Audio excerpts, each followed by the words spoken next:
I really want to say what an honor it is to be included and to be a part of this conversation and to have this opportunity to talk about the Black Lives Matter movement and the history of protests.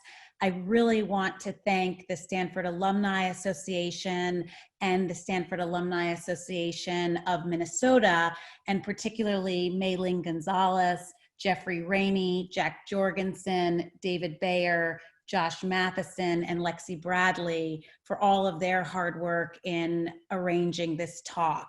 So thank you so much for this talk, and thank you so much to all of the participants who are joining us. I'm really eager to hear your questions.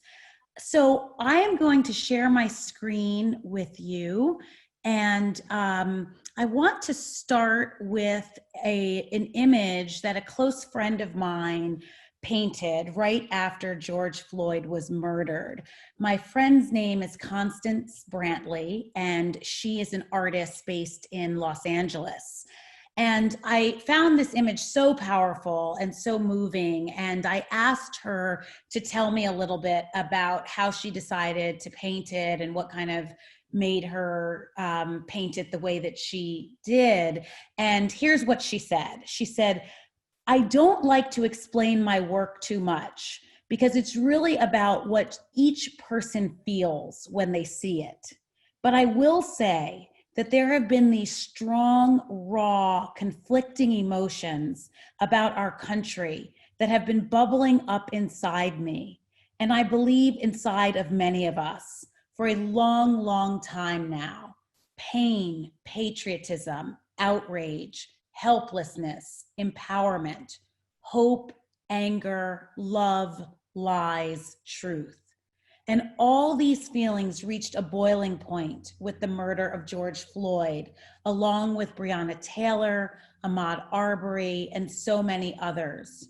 George Floyd did not deserve that fate. None of them did. But here we are in America. That's our reality, and we cannot hide from it. I'll also say that I took the painting's title from the Pledge of Allegiance. We all grew up reciting that pledge. We said it so many times that we've still got it memorized. And yet, how often did we ever really think about its words, its meaning? We pledge allegiance to the flag, the emblem of America, which is supposed to provide liberty and justice for all. That liberty, that justice, is supposed to be for all of us, one nation, indivisible, under God. I can almost guarantee you that every day as a kid in school, George Floyd made that pledge to the flag. And what did he get in return? So I'm so appreciative of Constance's beautiful art and her powerful words. And I love the honesty and the depth of feeling that she conveys. And I'll be sure to come back to many of the ideas that she's mentioned throughout my talk. So let me say from the beginning that I've chosen to use art rather than to show you images of brutality and violence. I worry about the possibility of contributing to the desensitization of Black suffering. And I worry about the possibility of traumatizing my students when I teach classes about African American history. At the same time, as a teacher in this particular moment, I can't help but wonder, how do we teach this history without showing the images? How do we do that right now when we are already inundated with so many images of brutality and death? But I'd rather show you other images that might help us to think critically about how we see anti-Black violence and to think about how we can call on ourselves to bear witness to that violence. The most important thing that I hope that you will take away from this talk is a message about the importance of history. History helps us to understand our current moment, no matter how painful or how disorienting it might be. We can turn to history in the same way that we might turn to an old friend or a parent or an older, wise relative who can comfort us and reassure us that they too have been through wrenching and heartbreaking and even cataclysmic moments, and they survived, and we will too. So let's start with a bit of background on our current moment. We are witnessing a crisis multiplied by a crisis multiplied by a crisis. We are experiencing multiple pandemics occurring simultaneously. We are seeing increasing cases of the coronavirus around the country and a mortality count that has soared past the grim 150,000 mark, which makes it the largest public health crisis in generations. We are witnessing the highest unemployment rate since the Great Depression, with nearly 43 million Americans seeking unemployment benefits during the pandemic, according to MarketWatch. Then, in late May, we witnessed a horrific public lynching that circulated widely on the news and around the internet. As George Floyd's life escaped so horrifically, we were left in a similarly traumatized state as the ex-colored man in James Weldon Johnson's 1912 novel, where he stumbled upon a lynching and described himself as, quote, fixed to the spot where he stood, powerless to take his eyes from what he did not want to see. Our current moment has left us to wonder, how did so much misery and so much suffering come about so quickly? For African Americans, these crises are undeniably interconnected. We know that Black and Brown communities have been disproportionately affected by the coronavirus, with Black people dying at 5 times the rate of white Americans, according to the CDC. The chaotic, angry, defiant scenes that unfolded in the streets of Minneapolis, Seattle, Los Angeles, New York, Portland, Chicago, and many other cities represent a reckoning, one long in the making and ignited not just by a single police killing. In the past 5 years, the Minneapolis Twin Cities area has seen 3 other controversial police shootings, and each of these fatal incidents featured a victim of a different racial background from the officers involved, and each was highlighted as an example of police misconduct. In death, George Floyd's name has become a metaphor for the numerous inequalities that have become too stark to ignore. As Dr. Martin Luther King famously said in a speech titled "The Other America," given at Stanford in April 1967, quote, "A riot is the language of the unheard. And what is it that America has failed to hear? It has failed to hear that the promises of freedom and justice have not been met.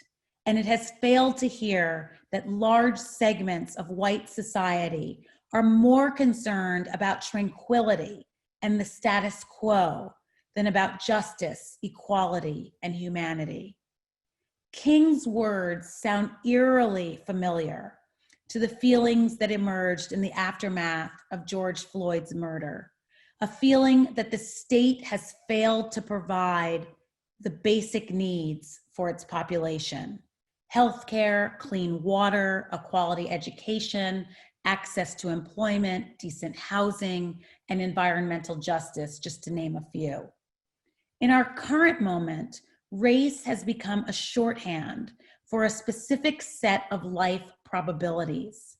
The inequalities between Black and white Americans are documented in rates of morbidity and infant mortality, wealth and unemployment, which attest to the ways that race shapes our everyday lives. Jelani Cobb recently wrote in The New Yorker that for the more than 40 million Black people who live in the United States, there is a clear recognition of this reality, but it's largely invisible to the lives of white Americans. As with men who, upon seeing the scroll of Me Too testimonies, asked their wives, daughters, sisters, and coworkers, is it really that bad? The shock of revelation that attended the video of George Floyd's death is itself a kind of inequality, a barometer of the extent to which one group of Americans have moved through life largely free from the burden of such terrible knowledge. At a congressional hearing, George Floyd's brother said that he hoped that George would become, quote, more than a face on a t-shirt, more than a name on a list that won't stop growing. The Reverend Al Sharpton cited that list of the wrongfully dead in a eulogy that he delivered at Floyd's funeral, naming Ahmaud Arbery, Breonna Taylor, Eric Garner, Trayvon Martin. He could have gone on: Jordan Davis, Rekia Boyd, Freddie Gray, Tamir Rice, Sandra Bland, Pearly Golden, a lineage that goes back decades in our American story. And I want to just pause for a minute here to give everyone the chance to think about this. Pearly Golden lived in a small town in central Texas with less than 6,000 people. She was shot and killed in her own home by a police officer, and she was 93 years old. A sentiment common among many African Americans is that these people lived and died in Black America, which is a different place from America at large, that their deaths, most of which came at the hands of law enforcement, represent a broader reality, even though a significant number of white Americans were skeptical of its existence. For Black people, there has been an enduring sense that they are not getting the benefit of their humanity. And this idea of Black people as being seen as less than human has a long history. It's not just the idea, it's the constant repetition of seeing Black people being treated as less than human, literally as animals who are hunted and killed. These scenes of subjection, as literary scholar Saidiya Hartman has termed them, have a long history. It's the terrible spectacle that introduced Frederick Douglass to slavery, the beating of his Aunt Hester, which is one of the most well-known scenes of torture in the literature of slavery. The horrible exhibition, as Douglass called it, appeared in the first chapter of his narrative, published in 1845, and established the centrality of violence to the making of an enslaved person. These scenes continue to haunt American history, especially scenes of Black children being the victims of such brutality. Emmett Till, a 14-year-old child from Chicago, was doing what many children do over the summer, especially during and after the Great Migration, which was returning to the South to visit relatives. His gruesome lynching in 1955 and his mother's unimaginably brave decision to have an open casket funeral so that the whole world could see what they did to her boy. That her child's death belonged to all of us, and that her very private grief could make a profound and powerful public statement. Over 100,000 mourners stood outside of the A&A Rayner Funeral Home in Chicago to view Emmett Till's broken and ruined body, to see the futile but best efforts of the funeral director to try to sew his body back together, the gentle way that the funeral director had tried to comb the hair that framed his bloated and unrecognizable face. A staff photographer was allowed to photograph Emmett Till's body, and those images were published in Jet magazine, as well as other African-American owned magazines and newspapers. The photographs were too graphic for television, and the mainstream press did not print them. So few white Americans would see Emmett Till's ghastly face until the 1980s, when the documentary Eyes on the Prize opened with Emmett Till's story. On the other hand, hundreds of thousands of African Americans had seen Emmett Till's face in these magazines, which were passed around at churches, barbershops, beauty parlors, on street corners, and really anywhere that Black people might gather. Many civil rights activists, including Ann Moody, have talked about Emmett Till's murder as a formative moment in their lives, and some scholars have described these activists as the Emmett Till generation. Ann Moody, in her memoir, Coming of Age in Mississippi, wrote, quote, "Before Emmett Till's murder, I had known the fear of hunger, hell, and the devil. But now there was a new fear known to me, the fear of being killed just because I was Black. This was the worst of my fears. I knew once I got food, the fear of starving to death would leave. I was also told that if I were a good girl, I wouldn't have to fear the devil or hell. But what I didn't know was what one had to do or not do as a Negro not to be killed.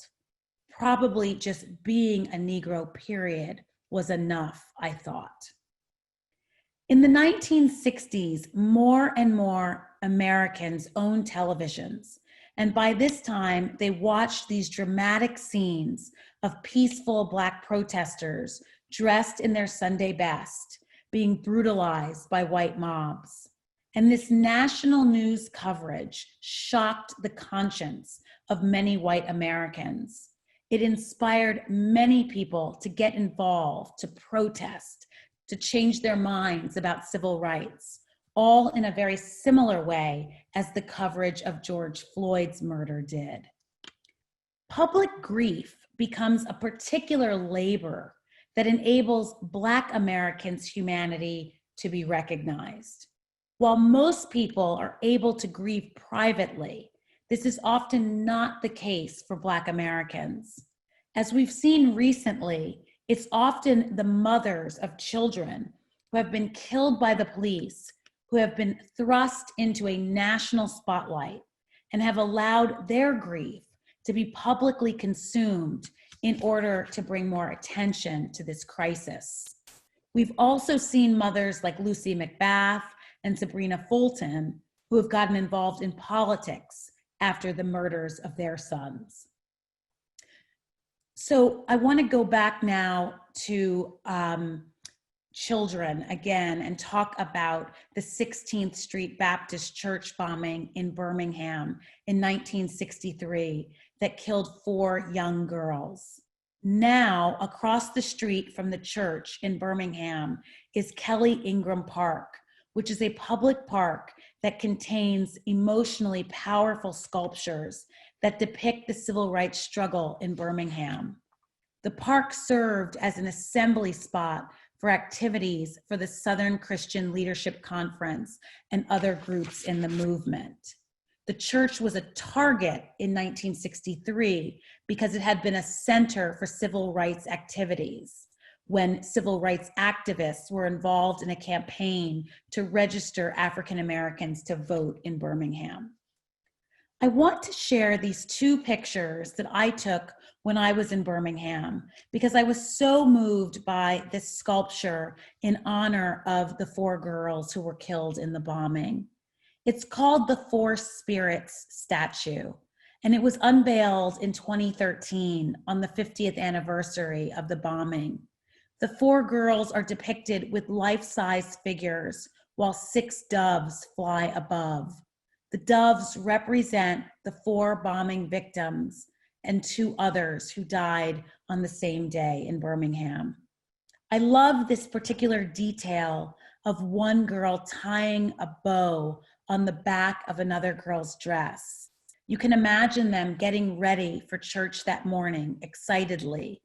And I feel like this sculpture really captures their childlike joy and innocence. Now, if we move forward to the 1990s, we encounter another unforgettable image of Rodney King, which brings us to a different type of image, one that still is repeated over and over, which is that of Black people in somewhat of a gladiatorial ring, fighting for their lives. And this is another image that we've become very accustomed to seeing, whether it be in the boxing ring or in struggles with the police. We are used to watching Black bodies get beaten, finding almost a kind of sport in that, believing myths of Black outsized ability to bear pain and suppress grief. More recently, we can remember the graphic images of Tariq Rice, a 12-year-old child being shot in 2 seconds, and how that image was played over and over on television. Tariq Rice reminds us of the research that has been done that tells us that Black boys and white boys of the same age do not look the same to the police, that Black boys are often aged or perceived as at least 4 years older than they actually are. Elizabeth Alexander has recently written an essay called The Trayvon Generation, and she talks about how this generation of children are seeing images on their phones with no filter or warning and outside of the presence of the adults who love them. And she worries about what effect this will have on young people. What about the 14-year-old girl who videotaped George Floyd's murder? How will she be affected by bearing witness to his death? In many ways, her bravery in filming that monstrous scene has changed the world. But how does that scene affect her on a much more personal and intimate level?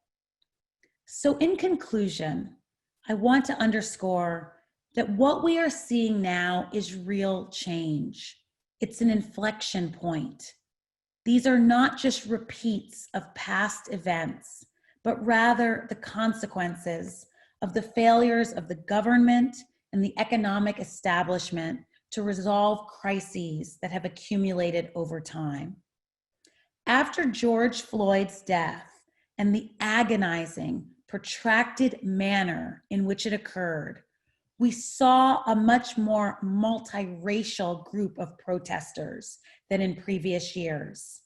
71% of white Americans now say that racial discrimination is a big problem.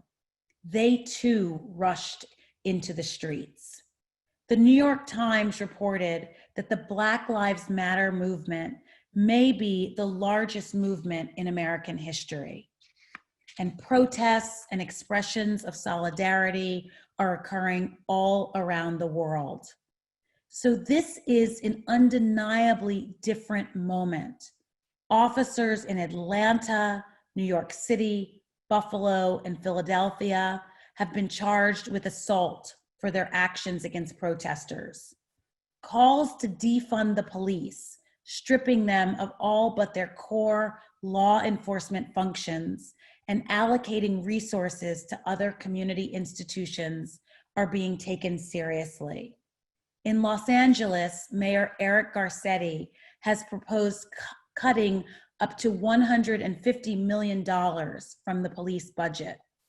Recently, Democrats in the House of Representatives announced the Justice in Policing Act, which would ban chokeholds, mandate body cameras, establish a national registry of police conduct.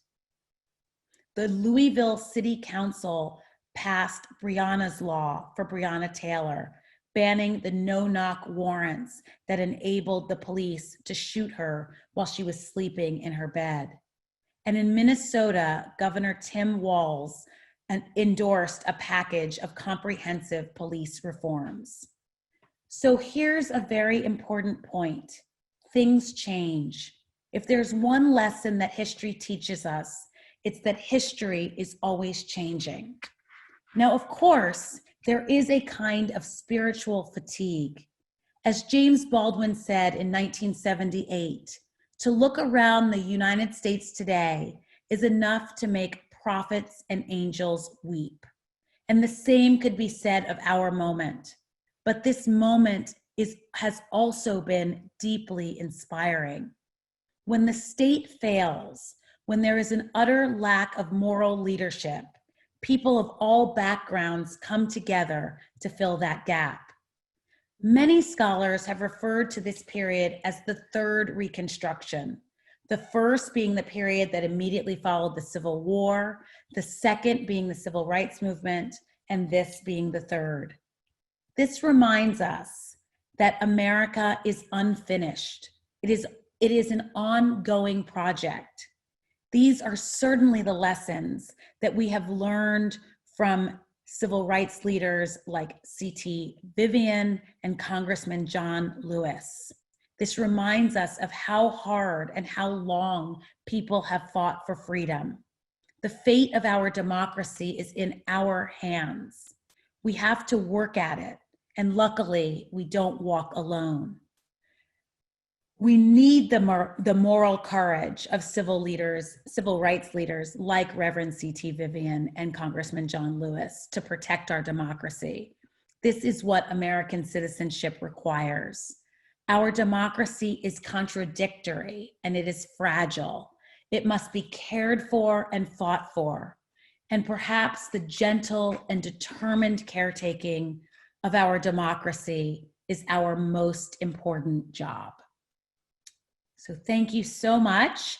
And I would be more than happy to take questions. Thanks, Allyson. I'm going to jump right into questions from alumni. What actions do you recommend to counteract voter suppression? Oh, that's a really great question and such an important issue. I am a big fan of Stacey Abrams and of her organization, Fair Fight Georgia.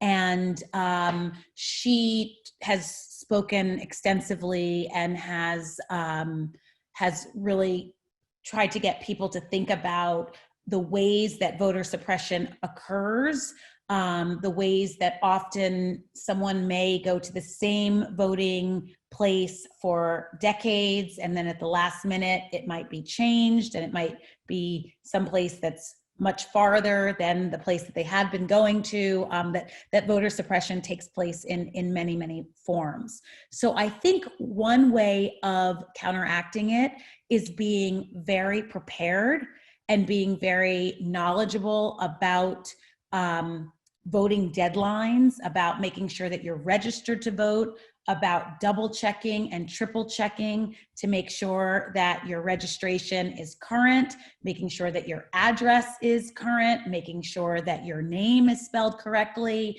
You know, we've seen all of these ways that voting has been suppressed based on very minor things like someone's name that's on their driver's license doesn't match exactly with their name as it's written in the voting books. And sometimes that's simply because, like, for example, maybe my name is spelled with 2 L's on my driver's license, but then it's only spelled with 1 L in the voting books. And that could be a reason for me not being able to vote. So I think it's very, very important that people really spend a lot of time preparing for the election, getting their ballots, researching the issues, and making sure that they know where to vote, or they know when the deadlines are for the mail-in ballots, and that they submit the ballots earlier. They do everything in advance, so that we don't end up in a situation where polling places close early or people are standing on extremely long lines. Of course, we recognize that that just the very fact that people have to stand online is in an impediment to voting, particularly for people who may not have childcare, who may not have flexible jobs where they can get away from their work to vote. So I think it really requires a huge effort on the part of voters, which of course it shouldn't. I mean, it should be easy to vote. There should be a national holiday, I think, on election day so that everyone can vote. But since we're not at that point, I think it is imperative that voters really do the research and make sure that they are prepared. I'm going to ask you this question and also encourage other alums to answer in the chat too, if you have suggestions. So from Tim Miller, I was recently shocked when gathering with alumni friends last year to hear two of them completely deny the existence of institutional racism. Do you have any advice on how to handle these kind of situations? I think that those are very difficult conversations, and I applaud the alum who was in that conversation, because I think that it's a lot easier to kind of walk away or not want to engage in an uncomfortable conversation. And also, it takes a lot of information to be able to explain institutional racism and to explain how it still exists. And I think that, we are sort of, the way we kind of think about American history is as a sort of story of forward progress, that, we went from one period to the next, and in each period, things were getting better and better. And that is true to a certain extent. I certainly would not want to suggest that we haven't made a ton of progress and that we aren't incredibly grateful for the unbelievable sacrifices that the generations before us have made. But I also think that it is really important for us to recognize just how flexible racism is, and how it is able to adapt and reshape itself and reform itself to fit different situations. So one thing is that I think that people are sort of used to thinking about racism as, German shepherds attacking peaceful protesters like in the 1960s, or thinking about the image, if we think about Congressman John Lewis, who I think is on many of our hearts and minds right now, thinking about him getting beaten on the Edmund Pettus Bridge, or thinking about laws, thinking about actual legal measures that were taken to prevent Black people from voting, or restrictions around employment that did not allow Black people to have access to certain jobs, or if we think about housing discrimination and the ways that there were restrictive covenants. And, so I think that often when we think about systemic racism or institutionalized racism, we think about it in terms of the law. But what we really need to think about now is the way that even without those laws, there are multiple ways that racism continues to perpetuate itself. There are multiple ways that even without a restrictive covenant, it can be impossible for a Black family to get a loan from a bank to move into a neighborhood that is perhaps all white. There are many ways that, even though schools are no longer segregated by law, that a school that a Black child goes to may be far more under-resourced and may have far more students in the classroom than a school that a white child goes to. Again, going back to voting, we may not have poll taxes anymore. We may not have grandfather clauses. We may not have these laws on the books about voting, but that still doesn't mean that access to voting is open to all people equally. So it's important that we think about, yes, there's been major progress. Yes, it is wonderful. It is great that the incredibly discriminatory laws have been challenged, but it's really important that we think about the ways that even without the laws, there are just endless possibilities for how discrimination and inequality can still occur. I mean, another thing that to just think about just thinking about the moment that we're in right now is if we think about the coronavirus, and if we think about the ways that the racial disparities in our country have been really brought to light. I mean, I think the coronavirus for many people really revealed in a way that's unmistakable how different the lives that many Black people live are from the lives that many Black and brown people live are different from the lives that many white people live. And we see that in terms of the racial, the disparities when it comes to the incidence of the virus, when it comes to the mortality rate. And that has to do with factors like Black and brown people being more likely to have jobs as essential workers, as being more likely to live in multi-generational homes, as being more likely to have to take public transportation.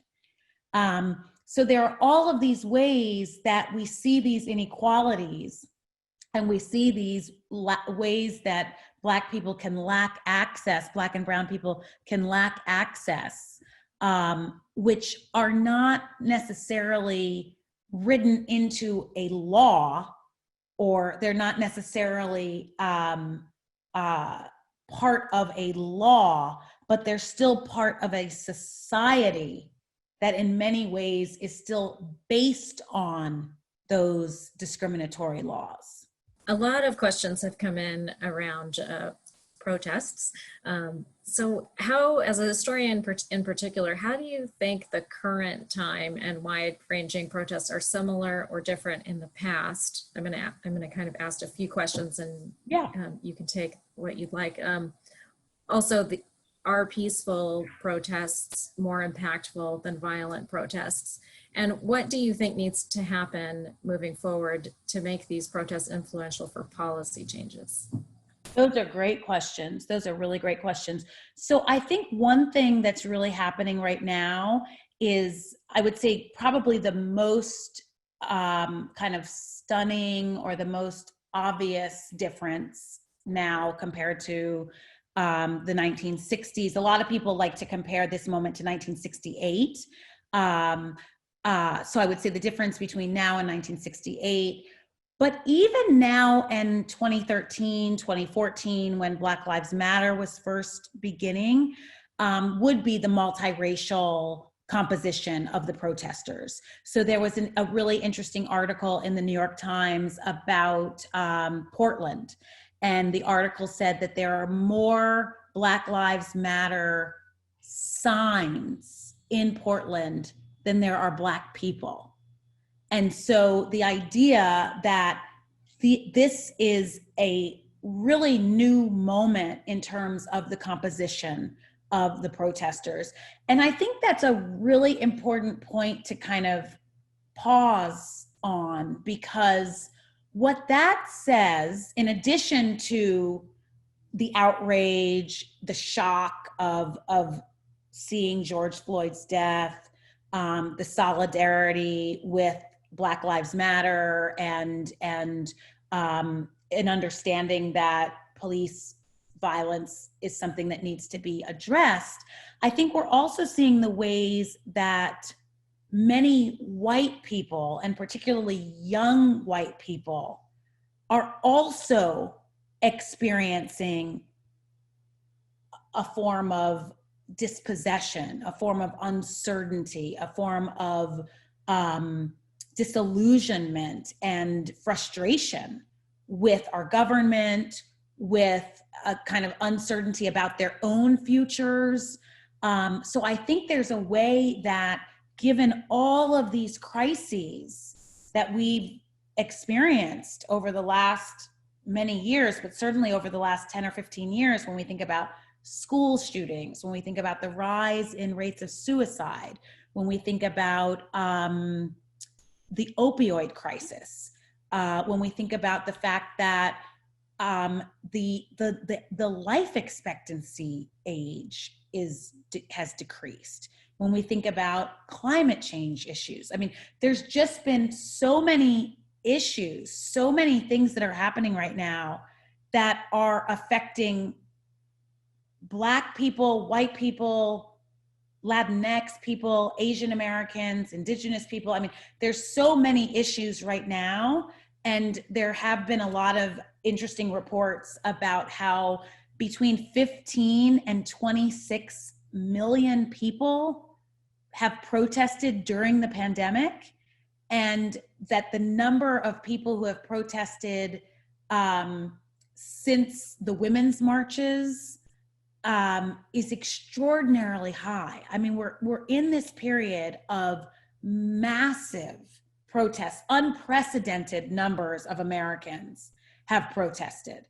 And I think that definitely does speak to particular concerns like police brutality, reproductive rights, but I think it also speaks to a more general feeling of dissatisfaction with the direction of the country, and dissatisfaction with that some people are feeling, that some white people are feeling about their own lives and their own futures.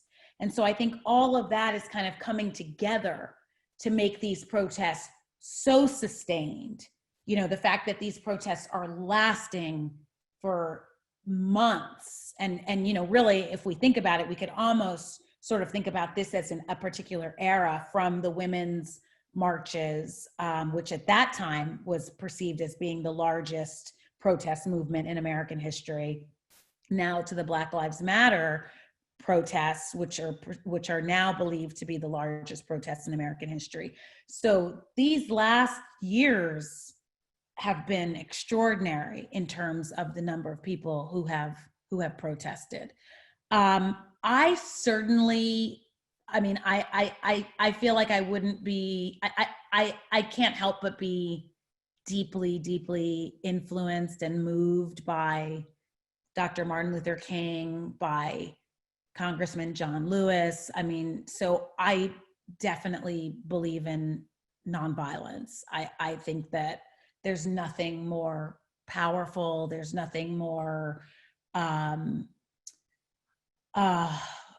moving, that nonviolence as a principle, I think, is just, it's an extraordinary principle.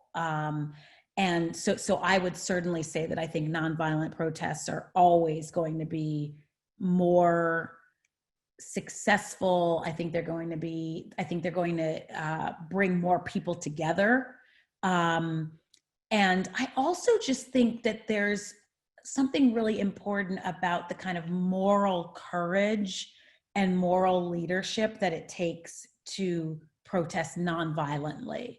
And I think that that's something that we desperately need right now in our country. I mean, I think that's why we are seeing so much involvement in the protests, because I think that kind of comes back to this idea of America as being unfinished, and America as being a country that has these incredible ideals and principles, and that there's a deep sense, I think, that many Americans feel that, like, it's our job to live up, to kind of force the country to live up to those ideals.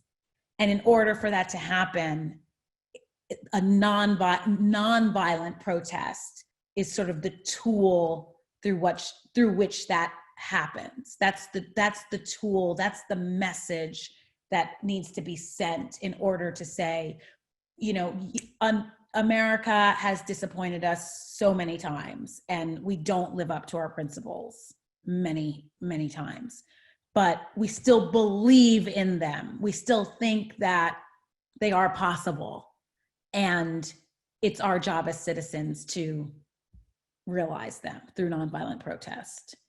And so did I answer all of the questions, or was there? Oh, there was the question about policy, which is a fantastic question. So I think that, you know,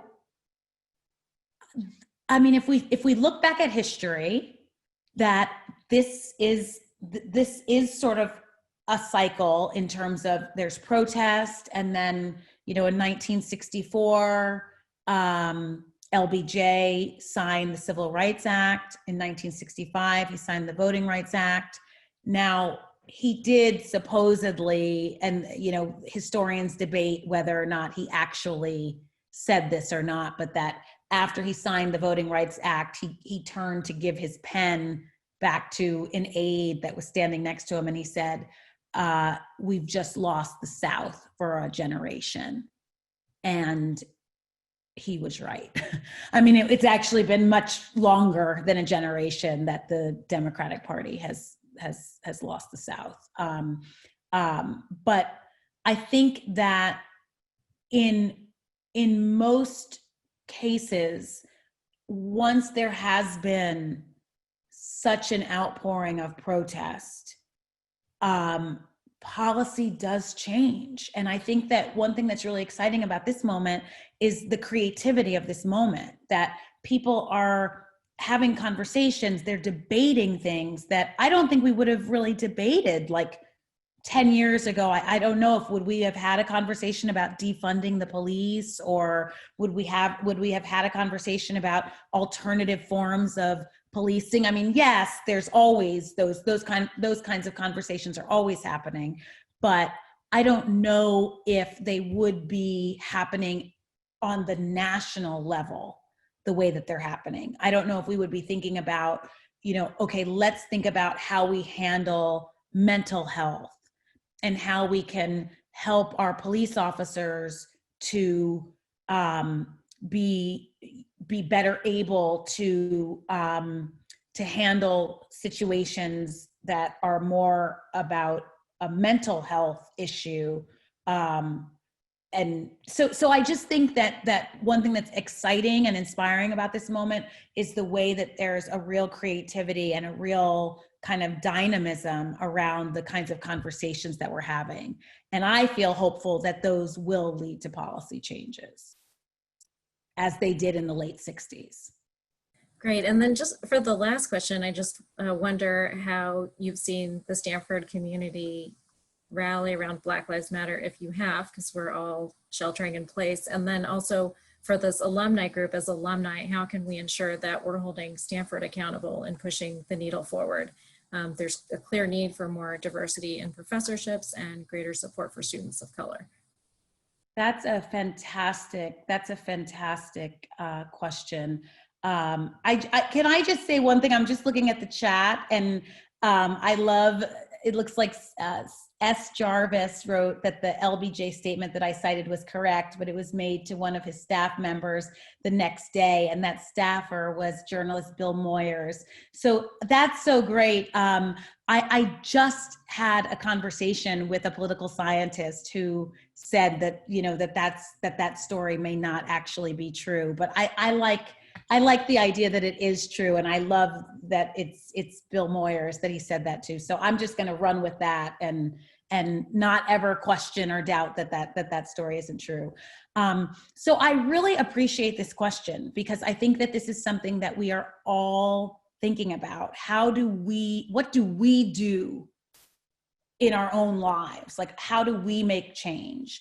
And I think that the best way for us to make change is to look at ourselves and to look at our own lives, to be introspective, to be reflective, to think about our friendships, our relationships, the conversations we have at the dinner table, the conversations we have at Thanksgiving, the schools that our children go to, the places where we work, whether those places have policies and practices that are racially equitable.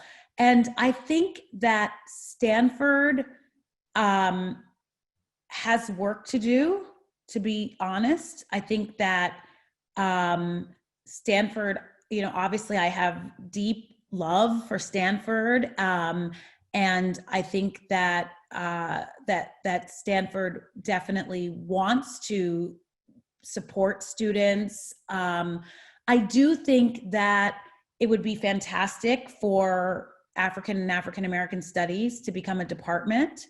It's been a program for 50 years. There are probably alums who are on this call who will remember the very famous Take Back the Mic moment and assembly in 1968, which we just recently commemorated 2 years ago, the 50th anniversary.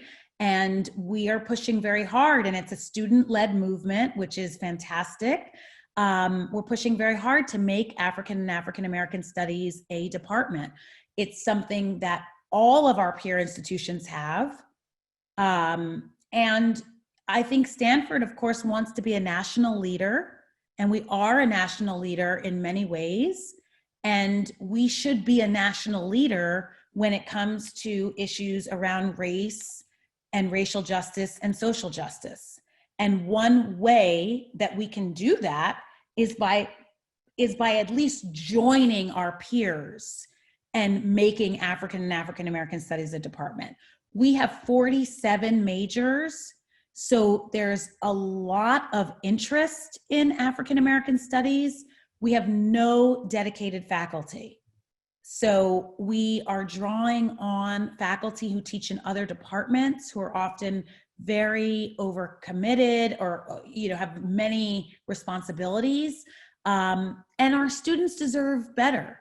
And I think that one thing that I'm always struck by is that I often get students who are seniors, who are engineers and computer scientists, who take a class on African American life, African American history, and they say to me, I wish I had had this class when I was a freshman, because maybe I would have wanted to study African American studies. Or they say, this would have given me a better opportunity to really engage with the humanities at Stanford.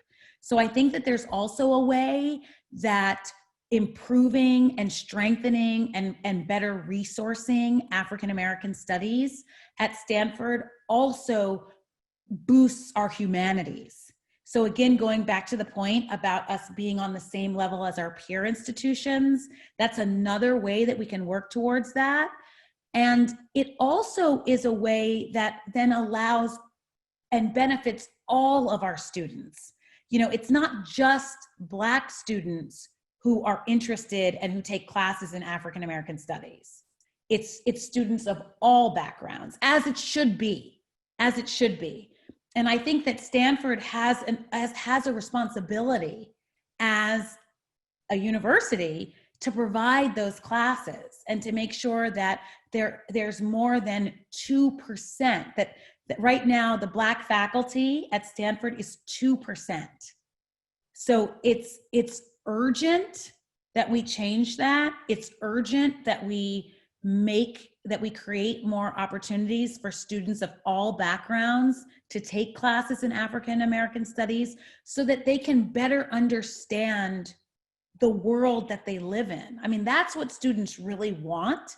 They want to understand the world that they live in. They want to have a deeper knowledge of it. They want to be able to go out into the world and make a contribution. And in order to do that, they need that training. They need that education, that history.